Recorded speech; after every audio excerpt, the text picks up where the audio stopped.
आप देख रहे हैं भवानी टाइम्स। महाराष्ट्र राज्य प्राथमिक शिक्षक समिति गोंदिया द्वारा जिला अधिवेशन व कार्यशाला का आयोजन। महाराष्ट्र राज्य प्राथमिक शिक्षक समिति गोंदिया ने शिक्षा प्रणाली की समस्याओं, विशेष रूप से स्कूलों की खस्ता हालात, शिक्षकों और विद्यार्थियों से जुड़ी समस्याओं पर प्रशासन और सरकार का ध्यान आकर्षित करने के उद्देश्य से 23 फरवरी 2025 को जिला अधिवेशन और शिक्षण परिषद प्रेरणा कार्यशाला का आयोजन किया था। यह कार्यक्रम स्थानीय संघागार सभागृह में बड़े धूमधाम से संपन्न हुआ। कार्यक्रम के उद्घाटन में विधायक विनोद अग्रवाल मुख्य अतिथि के रूप में उपस्थित थे, जबकि महाराष्ट्र राज्य प्राथमिक शिक्षक समिति के प्रदेशाध्यक्ष विजय तांबे की अध्यक्षता में कार्यक्रम का संचालन हुआ। जिला परिषद अध्यक्ष लायकराम भेंडारकर और सभापति लक्ष्मण भगत ने दीप प्रज्वलित कर समारोह की शुरुआत की। गोंदिया जिला शिक्षण समिति के जिलाध्यक्ष संदीप तिड़के ने प्रस्तावना रखते हुए समिति के उद्देश्यों का विस्तार से उल्लेख किया और स्कूली इमारतों, शिक्षकों, विद्यार्थियों से संबंधित समस्याओं पर चर्चा की। उन्होंने 15 मार्च 2024 को शासन द्वारा जारी किए गए जीआर से शिक्षा में उत्पन्न होने वाली समस्याओं को उठाया। कार्यक्रम के दूसरे सत्र की शुरुआत में नवनियुक्त शिक्षक सेवक चेतन राठौड़ ने विद्यार्थियों की शिक्षा पर पड़ने वाले नकारात्मक प्रभावों के बारे में बताया। उन्होंने विशेष रूप से ग्रामीण क्षेत्रों के गरीब किसानों और मजदूरों के बच्चों के स्कूल जाने में आने वाली समस्याओं का उल्लेख करते हुए स्कूलों के समय में सुधार की आवश्यकता जताई।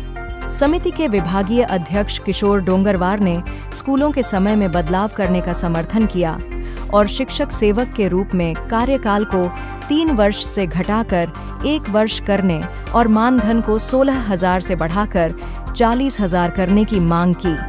उन्होंने 15 मार्च 2024 के शासनादेश को रद्द करने की आवश्यकता पर जोर दिया।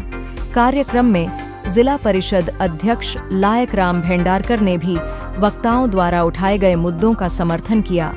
उन्होंने रिक्त शिक्षक पदों की शीघ्र नियुक्ति का आश्वासन दिया और छात्रों के सर्वांगीण विकास के लिए क्रीड़ा, सांस्कृतिक और अन्य गतिविधियों को बढ़ावा देने की आवश्यकता की बात की। समिति के प्रदेशाध्यक्ष विजय तांबे ने अपने भाषण में 15 मार्च 2024 के शासनादेश को भावी पीढ़ियों के लिए घातक बताया।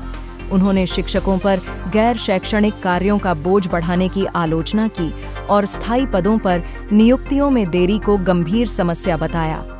विधायक विनोद अग्रवाल ने भी कार्यक्रम में संबोधित किया और आश्वासन दिया कि वे इन समस्याओं को विधानसभा में उठाकर सरकार से समाधान करवाएंगे। इसके अलावा उन्होंने स्कूलों की खराब इमारतों के बजाय नई इमारतें बनाने के लिए जिला परिषद मुख्य अधिकारी से सर्वेक्षण करवाने का प्रयास करने का वादा किया। इस अवसर पर नवनियुक्त शिक्षकों और शिक्षा क्षेत्र में उत्कृष्ट योगदान देने वाले शिक्षकों को विधायक अग्रवाल के हाथों स्मृति चिन्ह प्रदान किए गए। कार्यक्रम में जिले के जनप्रतिनिधि और सैकड़ों शिक्षकों की उपस्थिति ने इसे और भी आकर्षक बना दिया। कार्यक्रम का संचालन स्नेहा रामटेके और आशीष दुबे ने किया, जबकि आभार प्रदर्शन ममता येडे ने किया। यह कार्यक्रम शिक्षा प्रणाली में सुधार की दिशा में एक महत्वपूर्ण कदम साबित हुआ और भविष्य में विद्यार्थियों और शिक्षकों की समस्याओं के समाधान में सहायक होगा।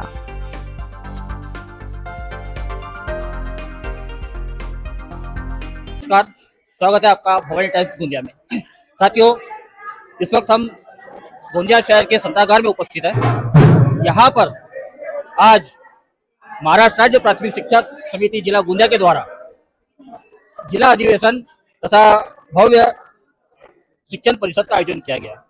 साथियों, यहीं पर आज उपस्थित है यहाँ महाराष्ट्र राज्य के अध्यक्ष श्रीमान विजय जी कोंबे सर। इनसे जानना चाहिए कुछ मुद्दों पर इन्होंने जो बात की और यहाँ पर उन्होंने कुछ मुद्दे यहाँ पे रखे थे, उसमें से प्रमुख मुद्दे जो है सर, उससे मैं आपसे जानना चाहूँगा। दर्शकों के लिए ये विस्तृत रूप से आपकी माहिती महाराष्ट्र राज्य के ग्रामीण विभागों में और उस क्षेत्र से जुड़े हुए शिक्षा के क्षेत्र में जो भी जानकारी आप मिलेगी वो आप थोड़ा संक्षिप्त में बताएंगे।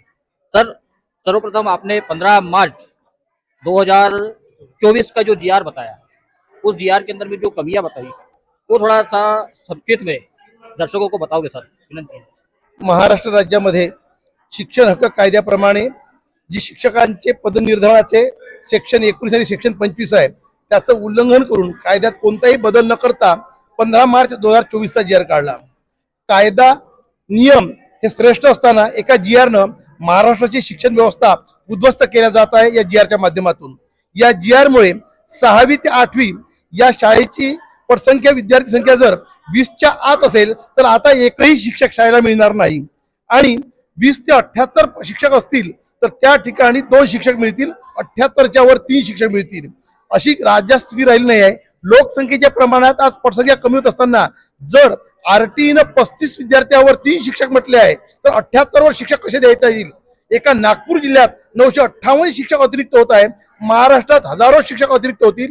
या माध्यमातून शिक्षक अतिरिक्त होऊन शिक्षकाचे पगार थांबतील असं काही होणार नाही, आमचे पगार सुरूच राहणार आहे। परंतु ग्रामीण भागातील बहुजनांच्या विद्यार्थ्यांचं पाल्यांचं जे नुकसान होणार आहे ते कधीही भरून निघणार नाही, मुलींचं शिक्षण थांबणार आहे। आणि म्हणून राज्य शासनाने हा जो 15 मार्च 2024 चा जीआर आहे हा रद्द केला पाहिजे आणि पूर्वीप्रमाणेच शिक्षकांची आणि मुख्याध्यापकांची पदं कायम राहिली पाहिजे, आमची मागणी आहे। सर, संच मान्यता हा जो विषय आहे त्या सामान्य लोकांना माहित नाही, त्याबद्दल सुद्धा माहिती। सामान्य लोकांना फक्त गुरुजी शाळेत पाहिजे। सामान्यांच्या भाषेत जर बोलायचं झालं संच मान्यता म्हणजे आपल्या विद्यार्थ्यांसाठी शाळेत असणारे शिक्षक। सध्या शाळेत आपलं जर गाव लहान असेल आणि 20 विद्यार्थी असतील तर त्या ठिकाणी 2 गुरुजी शिकवतात, परंतु पुढं 20 जर विद्यार्थी असेल, 18 विद्यार्थी असेल तर गुरुजी राहणार नाही। ती शाळा ते वर्ग बंद होऊन जवळच्या शाळेला जोडल्या जातील। त्या विद्यार्थ्यांना पायदळ जावं लागेल किंवा वाहनानं जावं लागेल। यामध्ये विद्यार्थ्यांना वयाप्रमाणे प्रचंड त्रास होईल। गावातील तर शाळा बंद होईल परंतु हळूवारपणे मुलांचं शिक्षण थांबेल आणि म्हणून शिक्षक पाहिजे। लहान खेड्यापाड्यातील अडाणी पालकांना एवढंच लक्षात घेतलं पाहिजे की आमच्या गावात गुरुजी पाहिजे आणि शाळा आमचीच पाहिजे। सर, अजून एक प्रणाली या क्षेत्रात आहे शिक्षण सेवकची। शिक्षण सेवक सुद्धा हे पद रद्द झालं पाहिजे असं तुमचं म्हणणं होतं, तर त्याबद्दल। खाजगीकरण, उदारीकरण, जागतिकीकरणाच्या काळामध्ये भारतामध्ये सर्वदूर शिक्षण सेवक प्रणाली आली। कुठे त्याला शिक्षा कर्मी म्हणायचे, कुठे शिक्षा मित्र म्हणायचे, महाराष्ट्रात शिक्षण सेवक म्हणायचे। त्या काळामध्ये राज्याची आर्थिक स्थिती कमजोर असल्यामुळे हे पद तत्वतः होतं, बरेच वर्ष चाललं। परंतु आज जर शासनानं वेगवेगळ्या समाज घटकासाठी वेगवेगळ्या योजना काढल्या आहे तरी शिक्षण सेवक नावाची योजना का बंद केली जात नाही। जर एखाद्या कर्मचाऱ्याला पूर्ण वेतन मिळतं, अधिकाऱ्यांना पूर्ण वेतन मिळतं तर याच लोकांना 16,000 या तुटपुंज मानधनावर त्यांनी आयुष्य कसं काढावं। सोबतच पवित्र पोर्टलनं जे महाराष्ट्रात मार्च 2024 मध्ये, जुलै 2024 मध्ये हजारो विद्यार्थी लागले, त्यांचं वय 35 वर्ष 40 वर्ष जवळपास आहे, ते लोक लेट लागले, त्यांचे 18 वर्ष 20 वर्षही नोकरी होणार नाही आहे। अशा लोकांना जर आर्थिक स्थैर्य द्यायचं असेल तर मानधन वाढलं पाहिजेच, पण खरोखर ही योजनाच बंद झाली पाहिजे आणि नियमित वेतनावर पूर्णकालिक सरकारी सेवांच्याच अनुदानावर शिक्षक नियुक्त केले पाहिजे। एआय बद्दल जे माहिती देत होते तुम्ही त्याबद्दल सुद्धा थोडं माहिती। त्यामुळे एआयचा प्रश्न जसा तुम्ही प्रश्न मांडला समोर त्यावेळेसच तुम्हाला सभापतींनी रोखले त्याबद्दल, तर असं की त्यावर खुलासा पाहिजे। नाही, माननीय सभापतींनी एआय वर रोखलं असं मी म्हणणार नाही, ते कशावर रोखलं मला त्याचं काही कारण सांगता येणार नाही। परंतु एआयचा मुद्दा फार वेगळा आहे। आधुनिक तंत्रज्ञान आहे, नवनवीन तंत्रज्ञानाच्या युगात आपण वावरत असताना त्याचा वापर कसा केला जातो याच्यावर ते तंत्रज्ञान महत्वाचं आहे। मोबाईल हातात आला तर आपण आज घरी पाहतो मुलांचे मानेचे आजार वाढले आहे, डोक्यामध्ये वेगवेगळ्या म्हणजे ट्यूमर वाढत आहे, बहिरेपणा वाढत आहे, रील्स मुलं पाहत आहे, धोकादायक कामं करत आहे। आता पुढची पाळी आली आहे एआयची। एआयचं उदाहरण एवढ्यासाठी आपल्याला देता येईल का एका काळामध्ये जे वेगळे साधन लागले, अणुबॉम्बचा शोध लागला, तो शांततेसाठी करता येत होता आणि विध्वंसासाठी करता येत होता। ज्या जगात भारतामध्ये आणि बुद्ध हसला म्हणून आपण शांतीसाठी प्रयोग केला, पण अमेरिकेमध्ये अणुबॉम्बनं हजारो लोक जपानचे मारले गेले। याच्या माध्यमातून जर चांगला वापर झाला विरोध नाही, परंतु सध्याची संक्रमणाची स्थिती पाहता चांगला वापर झाला नाही, ही समाज व्यवस्था नष्ट होईल। 60-70% नोकऱ्या तर जातीलच, पण तरुणांमध्ये जे एक प्रकारची आजची माहिती न घेता वापर करण्याची जी प्रकार आहे त्यामुळे समाज स्वास्थ्य बिघडेल। धन्यवाद सर, तुम्ही एक महत्वाच्या एक शिक्षकाचं जे कर्तव्य आहे प्राथमिक शिक्षक समितीचं शिक्षक एकता जिंदाबाद, शिक्षक एकता जिंदाबाद, शिक्षक एकता जिंदाबाद। 15 मार्च 2024 चा शासन निर्णय संसेवक योजना बंद झाली पाहिजे, रिकाम्या शाळेला शिक्षा मिळाली पाहिजे। थँक्यू सर एक मुद्दा आहे सर,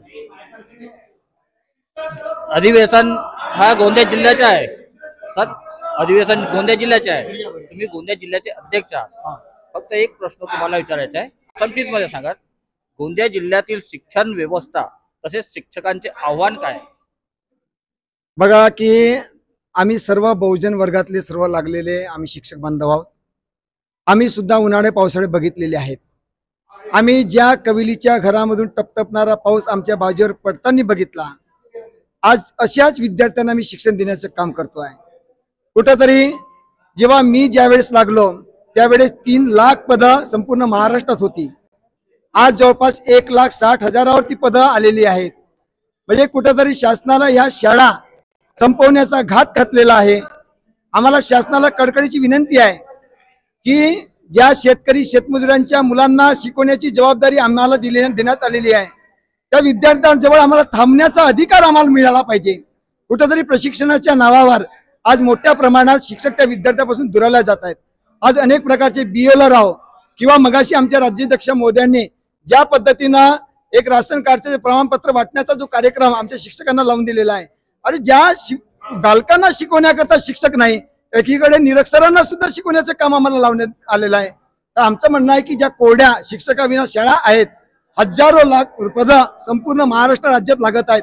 आज शासनानं तातडीनं 2 कामं कमी करावं, 2 पुल्या नाही बांधले काही फरक पडणार नाही, परंतु आमच्या ज्या गोरगरिबांच्या ज्या जिल्हा परिषद शाळा आहेत त्यांना शिक्षक पुरवणं गरजेचं आहे। कारण की शिक्षकाविना ती शाळा ओसाड आहे आणि शिक्षणाविना तो समाज कुठेतरी अपुरा राहणार आहे।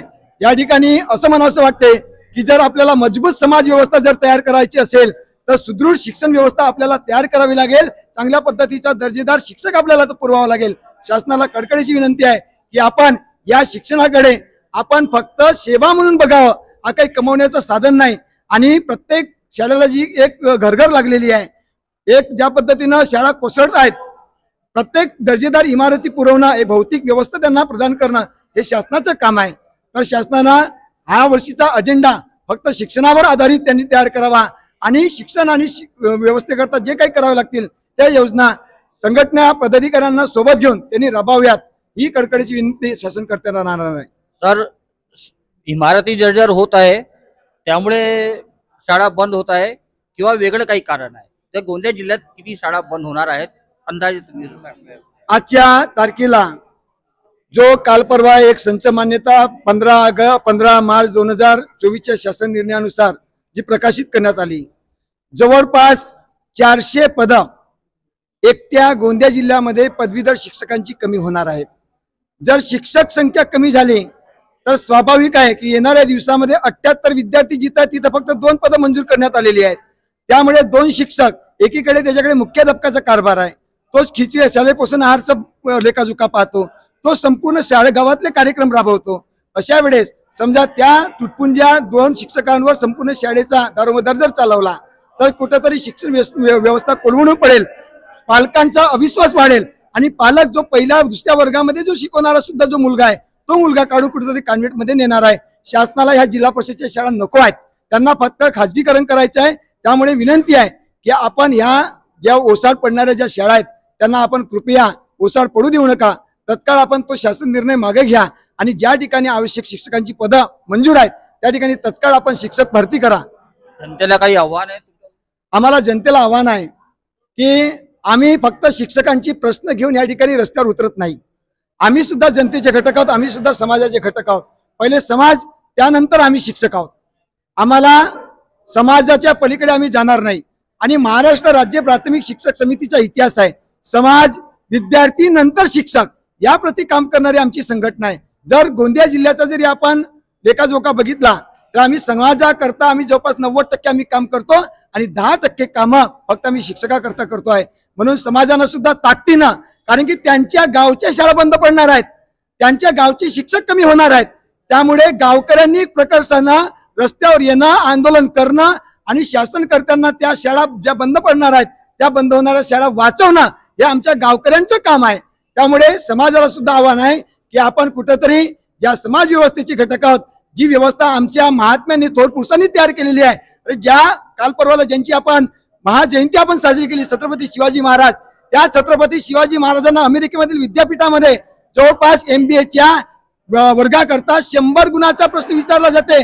व्हिएतनाम सारखा एक छोटासा जो राष्ट्र आहे, त्या राष्ट्राच्या गल्ली गली चौकामध्ये छत्रपती शिवाजी महाराजांचे पुतळे उभारले जातात.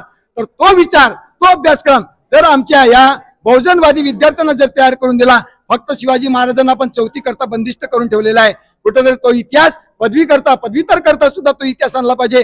शिवाजी महाराज कोण आहेत हे आमच्या लोकांना कळलं पाहिजे, थोर महात्मे कोण आहेत हे आम्हाला कळलं पाहिजे. त्यामुळे कुठेतरी समाजाला गरज असणारा जो अभ्यासक्रम आहे तो सुद्धा शासनाने तयार करावा आणि ही सुदृढ समाज व्यवस्था तयार करावी. धन्यवाद सर. आज हम यहाँ पर अधिवेशन में आए थे शिक्षकों के. यहाँ बहुत महत्वपूर्ण जानकारी हमको मिली.